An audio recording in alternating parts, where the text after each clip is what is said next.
First of all, good evening. I really didn't expect to stand in front of you guys virtually, but I wanted to be in front of you personally tonight, but that just didn't happen. But I consider it to be an honor tonight to talk on behalf of Coach James Mitchell.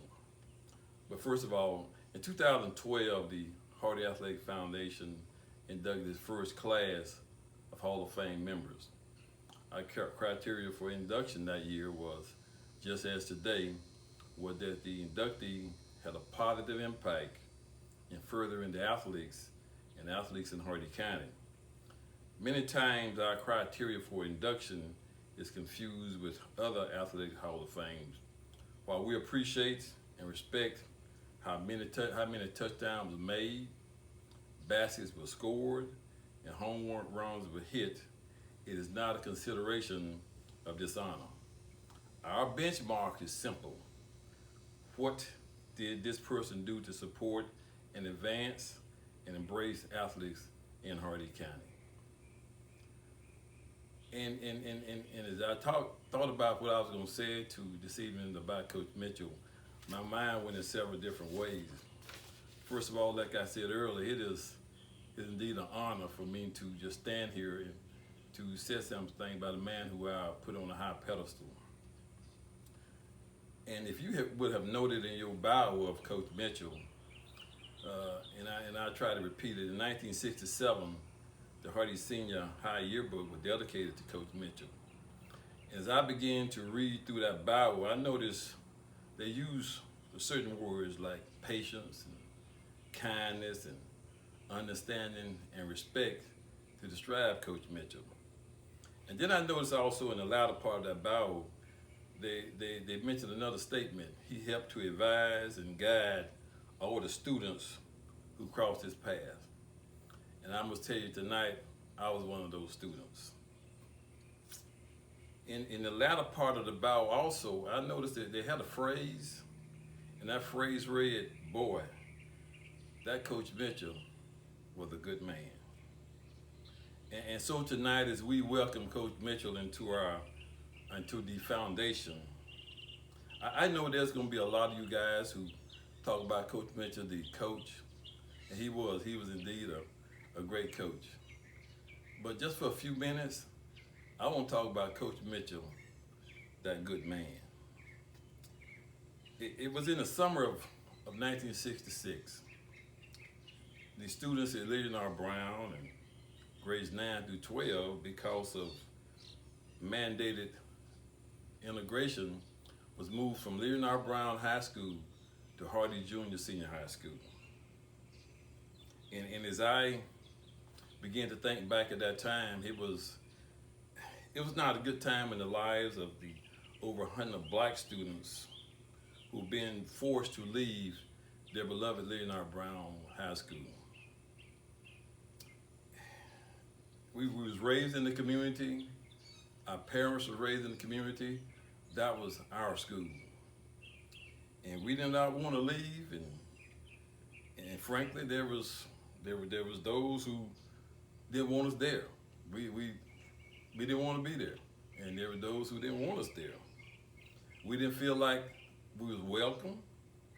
And I, like so many of the black young people were there, didn't feel comfortable. And I put emphasis on the word comfortable. But we went anyway, because that's what we were told to do. And as classes began on Monday, August 29th of 1966, we rolled in there on our school bus in the front of Hardee High School, and there were no welcome signs put up. There were no banners put up welcoming us there. We got off the bus and went to the back of the gym. And I hate to put emphasis on this, but it lends to what I'm going to talk about Coach Mitchell.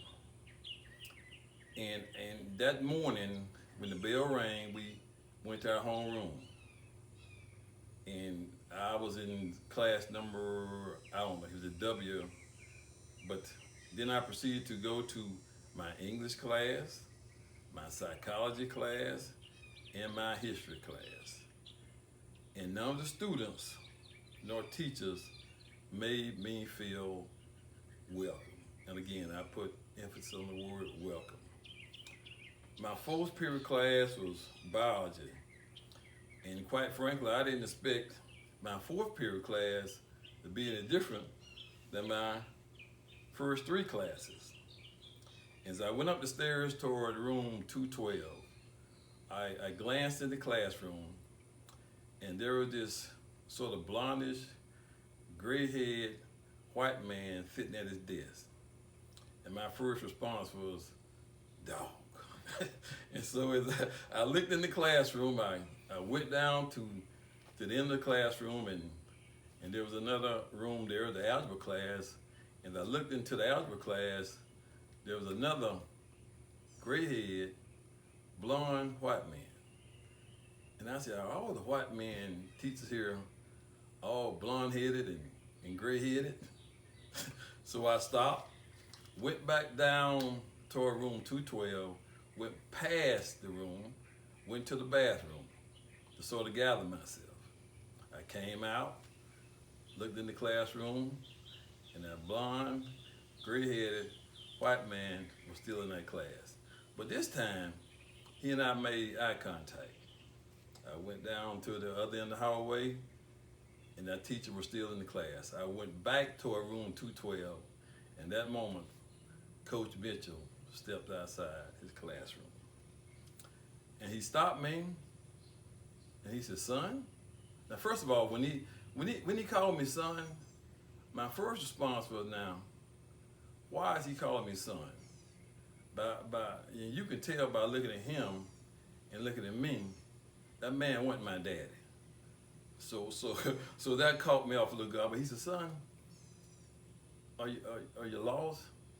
I said, no, I'm supposed to go to biology class, room 212. He said, this is room 212. He said, I'm a teacher. And I proceeded, he said, why? What's wrong? I said, I really don't want to be here. And I told him the reason why. And he looked me in my eyes and said, I understand. And that touched me because the first time that I was up there in 4 classes that I found someone who could say the words, I understand. And at that moment, he stopped, went back into his classroom. He stood in front of his class. And in the classroom, there was probably 20 young men. I assumed that was the class where all the athletes went for biology. And he told those young men standing in front of that class at that time who I was a part of this class and what he expected for them. And he used words like, I expect you to respect Barry White. He's going to be a part of this class. And he also told them, if I found out that you was a time where you disrespected him, you would have to answer to me. Now, Coach Mitchell didn't have to do that, but he did. Oh, what a great man Coach Mitchell was. And after that old conversation with Coach Mitchell, my whole day changed. Those classes I went to, because of what he did that time, made me feel welcome.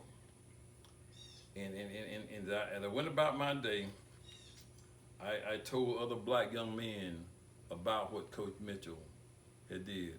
And in prior and 2 weeks after then, my hours and my days were better because what Coach Mitchell did. He didn't have to do that. He didn't have to do that, but he did.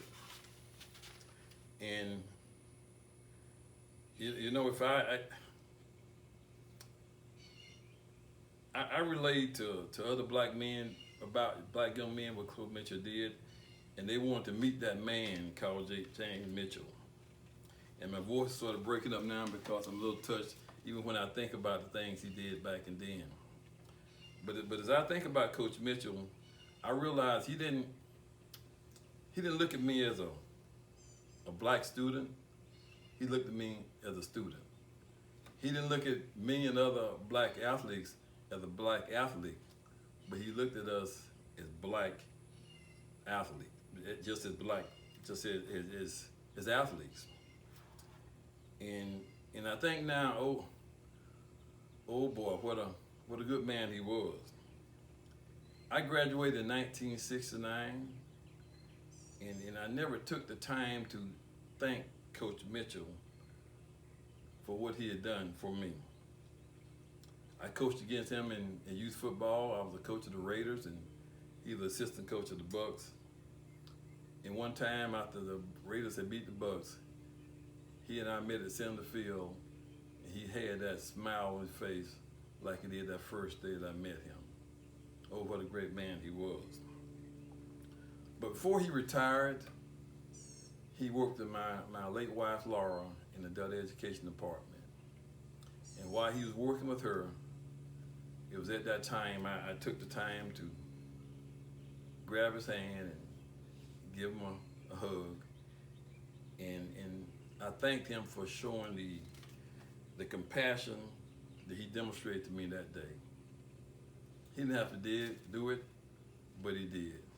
Oh, what a great man he really was. I will never forget what Coach Mitchell was. So now, I just want to say thank you, Coach Mitchell, for being that man in my life. Oh, what a great man he was. So as I end my speech tonight, ladies and gentlemen, it's my extreme pleasure to welcome that great man, Coach James Mitchell, at the 20th inductee into Hardee Athletic Foundation Hall of Fame. Thank you.